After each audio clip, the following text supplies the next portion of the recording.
जो हमारे सामने है। एफआईआर में 9 मई की बात की गई है। 9 मई में शाहरेज जो हैं न्यायी साहब के बकौल, उनकी अहलिया के बकौल तस्वीर सामने आ चुकी, वो यहाँ थे नहीं, वो चित्राल। हाँ, अगर वो भाई 9 मई में हैं, फिर अब्दुल मरवत कह रहे हैं कि पतलून फलाने पकड़ाई, जो न्यायी साहब कह रहे हैं नहीं पकड़ाई, तो उनका ट्रायल करें। 2 साल बाद क्यों याद आया, ये मसला है। पहले वो कहा एक वीडियो भी सोशल मीडिया पे बड़ी वायरल हो रही है, जिसमें देखा जा सकता है कि अलीमा बीबी और ये जो शाहसवार है, दूसरा बच्चा उनका जो कल पकड़ा गया, जिसका 5 रोज़ा रिमांड भी हुआ, कि वो वहाँ पे आ रहे हैं। कहा जा रहा है 9 मई के सिलसिले में ये लोग एहतजाज कर रहे थे और बिना उसकी जाने जा रहे थे।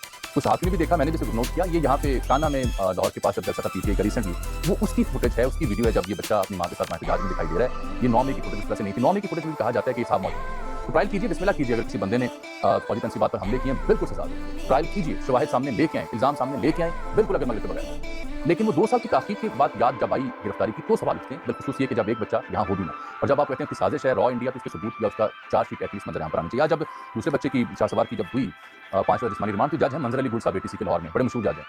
इन्होंने, ये केस का नाम है 9 मई जिना हाउस हमला। इन्होंने फिर 5 दिन का रिमांड मंजूर किया और पहले मीडिया को अपनी अदालत से बाहर निकाल दिया, ये कह के कि आप तस्वीरें देते हैं, वीडियो जारी करते हैं, जो कि दुरुस्त बात नहीं है। अदालत में मोबाइल लेके नहीं जा सकते, उनका कॉपी पेंसिल आप लेके आएंगे तो आप कवरेज कर सकते हैं। जो दूसरी खबर से पहले मैं सुहेल साहब के ऊपर जाऊँ, मुझे पता है सुहेल साहब बहुत दिलचस्प खबरों के ऊपर बात करना चाह रहे हैं।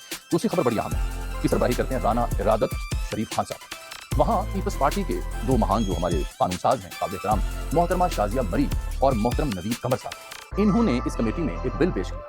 उस बिल में ये गुजारिश की गई कि जनाब जो अरकान पार्लिमान है, सूबाई असम्बली की हूँ, कौमी असम्बली की हूँ, सेनेटर्स हूँ, इनके जो असासे हैं, एसेट्स जो हमेशा बहस में आते हैं, उनकी राजदारी को यकीनी बनाया जाए, वो पब्लिक ना किए जाए। बुरी बात है, देखें ना कि हम एक दूसरे के असासे पब्लिक करते हैं। पीपल्स पार्टी वाले दोस्तों की एक बड़ी अच्छी बात है, मैं आपके सामने तारीफ कर रहा हूँ कि इनके ऊपर आप तनकीद करें, ये जवाब देते हैं, गम गुस्सा उस तरह से नहीं करते, बिल्कुल फतवा जारी नहीं कर देते जैसी बाकी जमातें करती हैं। बाकी तो कहते हैं कत्ल कर दो, इसका जीना हराम कर दो, इसकी जुबान काट दो।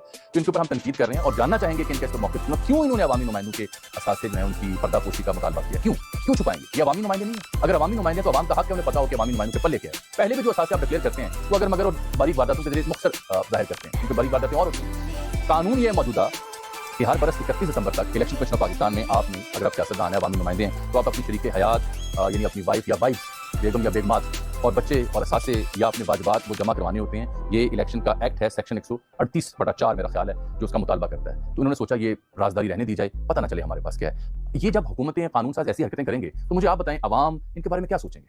फूलों के हार पहनाएंगे? अवाम पहले ही भूख, नंग, बेरोजगारी से बड़ा गर्क हुआ पड़ा, ऊपर से आपके नहीं हमारे असासे बचा लो नजर ना आए। ये दूसरी अहम खबर थी। इसके बावजूद कि आप सुहेल बड़ाई साहब और